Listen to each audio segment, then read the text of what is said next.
What's up, everyone? Welcome to the Student Built Startups Podcast, episode 16. I'm your host, Cameron Stone, entrepreneur and marketing analytics student at UMD. I interview student entrepreneurs to share their stories and business strategies. Today's guest will speak about education in rural Bangladesh and how he has founded multiple educational institutions in some of the poorest parts of Bangladesh. He'll be sharing his story and how his education has played a role in it. I encourage you to go check out arcadiangroup.xyz to find out more about him and his educational institutions. I'm excited to introduce you all to the owner of Arcadian, Nur Alam Siddiki. Hi, Nur. Happy to have you here on the Student Built Startups podcast. I'm really glad to have you here. I'll have you start off by saying hello to everyone listening and sharing a crazy but true interesting fact about yourself. Okay, thank you, Cameron. Hello, everyone. This is Nur Alam Siddiki, a student of University of Dhaka. I am from Bangladesh and I have been working with Bangladeshi rural education for 5 years. The truth fact is that at the age of 18, I established a college in my hometown, and now by 2021, I am going to run more 10 institutions. Oh wow, that's a big challenge. It sounds like. Yes. I'm really glad that you decided to go that route, and I'm really thankful for what you've been doing over there. That's really awesome. Yes, sir. I'll have you start off sharing a little bit with the audience about kind of your past education and maybe some details about what you've accomplished with the education system in Bangladesh. Okay. I am studying with English language of University of Dhaka. My university is the oldest university in our country. This university gave birth to my country. If you search for history, you will know that. I started my entrepreneurial journey through establishing a college. My initiative's name is Arcadian. You have mentioned that. I am the founder of Arcadian. Now Arcadian is running with 3 colleges, a school, ICT Institute, a teachers training center, after school, and a platform for university admission aid. The one college is operational, but the other 2 colleges will be operational to 2021 at July. That's awesome. Yeah, it sounds like you're heading in the right direction there. So what inspired you to take that route of starting educational institutions in rural Bangladesh? As my family had financial support, I took admission myself in comparatively good colleges. But my friends who had not financial support, they took admission themselves in rural colleges. The thing is that when I admitted into my higher secondary level, at that time, the Ministry of Education of Bangladesh government changes the whole books. Can you understand? Then I've noticed that my friends who were forced to read old book instead of updated books. The authority of colleges did not know that the books was updated. The books were updated. At the time, I feel that the updated college is needed. This simple incident to obliged me to start my entrepreneurial journey. Okay. Basically, you saw that the kind of the stuff they were learning was outdated, and you really wanted to try and change that through starting up maybe some better educational institutions. Yes, I just updated college in rural education. Okay, yeah, that's awesome. Great. So how did you learn about what it takes to start up a school and a college or university? To establish a college, at the first time I failed. Then I was successful at the second time. I gathered knowledge from, that's when after failing, I gathered knowledge from internet about the education system, policy, especially in college section. Okay. To establish a college, first step is to take establishment permission from Education Ministry of Bangladesh government. Okay. The second step is to take teaching permission. So, and there are so many steps. This is a complex system in Bangladesh government. If anyone interested to know this, he or she can contact with me. Yeah, so it sounds like it's a pretty lengthy process to get that going. It's a long process. Yeah, yeah. So what's like the most rewarding part about what you're doing with the education system over there in Bangladesh?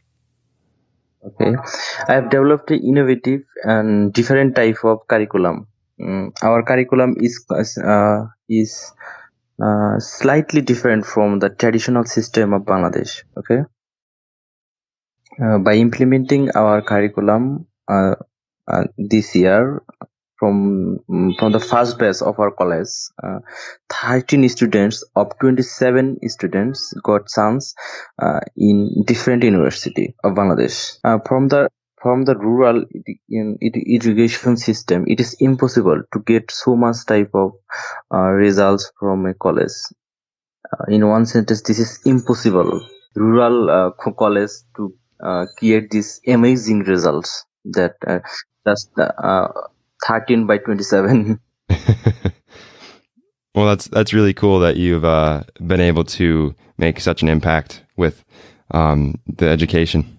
Our curriculum is developed. Our curriculum is developed under CQEIRA.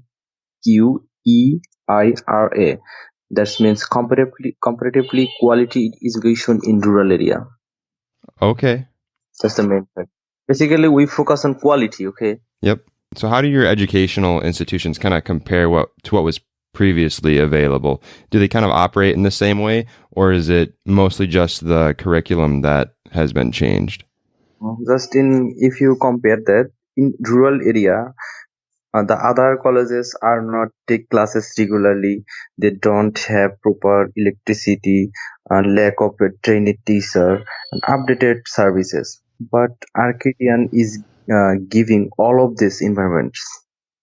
Okay. This is the big difference between these two category: the other colleges in rural and the Arcadian college. Awesome. So what was your biggest fear when you started up your first college and started going down that route? And kind of how did you overcome that fear? At that time, my first fear is that why students take admission of themselves in my college. The second fear is that the reaction of general people. Okay. First, I found out all the problems of students that they were facing. Then I analyzed all of their problems and made the solution and implement in my colleges. For the general people perspective, we focused on guardian, parents, and other peoples. We discussed with them and collected their comments and suggestions. Then we made our features and services based on their comments and suggestions, and thus we became successful. Okay, yeah, that's great. It sounds like you took a really good route on starting that and overcoming those fears. I know with any sort of business or new institution, it's a really great idea to kind of start with a problem that somebody's having and then basically asking them about like what could be done to help them solve that problem and then using that input to start something that's going to be beneficial for everyone. Well, we're about halfway through the episode, so we're going to take a moment for a brief advertisement. Over the past few months, podcasting is something that I've become very passionate about. It's helped me open many doors to new relationships, new networking opportunities, and giving the opportunity to share other people's knowledge and grow my personal brand, as well as have a lot of fun. Whether you're looking for a new marketing channel, have a message you want to share with the world, or just think it would be fun to have your own talk show, podcasting is an easy, inexpensive, and fun way to expand your reach online. BuzzSprout is hands down the easiest and best way to launch, promote, and track your podcast. Your show can be online and listed in all the major podcast directories like Apple Podcasts, Spotify, Google Podcasts, and more within minutes of finishing your recording. Now, I have a special offer for all of the listeners here on the Student Built Startups podcast. Following the link in the show notes lets BuzzSprout know we sent you, gets you a $20 Amazon gift card if you sign up for a paid plan, and it helps support our show. Podcasting isn't hard when you have the right partners, and the team at BuzzSprout is passionate about helping you succeed. Join over 100,000 podcasters already using BuzzSprout to get their message out to the world. The link is in the show notes. So we'll move on here to the next question. So what did it look like when you grew from one school to you're starting up a couple more, you said? So kind of how did you go through that process of growth? The growth of our services. When our college was being successful, from all of people, all of where places, we were getting appreciation. Okay. Then we started to raising money. By the college, we became successful and trustable to investors. Thus, we grow from one college to multiple. Okay. Yeah, cool. So really kind of having that first success allowed you to have credibility to gain investors to start more colleges? Yes. Okay, cool. So what do you have planned in the future for your colleges? Within one sentence, my future plan is to spread my initiatives all over the Bangladesh, especially in rural area. Okay. In future, I am planning for our school and colleges to make the equal quality to town or city, because in present situation in Bangladesh, there are huge difference in rural education and town education. So I just trying to make them equal. Yeah, that's a very kind of noble thing you're doing, trying to provide equal education for everyone there. That's awesome. So we just finished up the first section there of the interview. Is there anything that you wanted to talk about related to business or entrepreneurship? Any like specific topic? I you know that the passions and hardworking is the main part of entrepreneur. Mm-hmm. So I took my lesson of patience and hard work from my family. Okay, my father was a soldier in Bangladesh Army, and when I was in little or less age, I noticed that my father was a hardworking person. He is working non-stop without any rest. I think that I should be like them. Mm-hmm. Okay, thus I take the lesson of hard working. And if you talk about the patience, same. I take the lessons of becoming patient from my uncle, and who was the famous teacher of our hometown, famous English teacher. I noticed that in the same like my father, he was he was failed so many times, but he never give up his journey. Okay, thus I take the lesson from the patience of my uncle. Yeah, that's great. It's sounds like you had some great influences when you were growing up on kind of people that were really hardworking and people that had passions that they truly believed in. And it sounds like you've taken both of those and you have started to implement a hardworking attitude and implement that in your passion of improving education in rural Bangladesh. That's awesome. Yes. So if that's all you wanted to cover about that, we can move on to the Fast Five section. Okay. Yeah. So for this section, I'm just going to ask 5 questions and we can briefly go into each one and just answer those pretty quickly. So, okay. First question here, what's the most valuable class or course that you have taken? I did not take any course or any classes on entrepreneurship or any business model. Okay. You know that I am a student of English language. I don't know how I become successful. I always take my lessons from my real life experience. I also take mentorship from seniors on relevant fields, but I have no business degree, business course. Yeah. That's no, that's good. I think learning from real life experiences is always a great way to learn about pretty much anything. So there's definitely nothing wrong with that. So what is one book that you would be able to recommend? The same thing. I became an entrepreneur without any books. Okay. Here I cannot make any recommendation. Okay.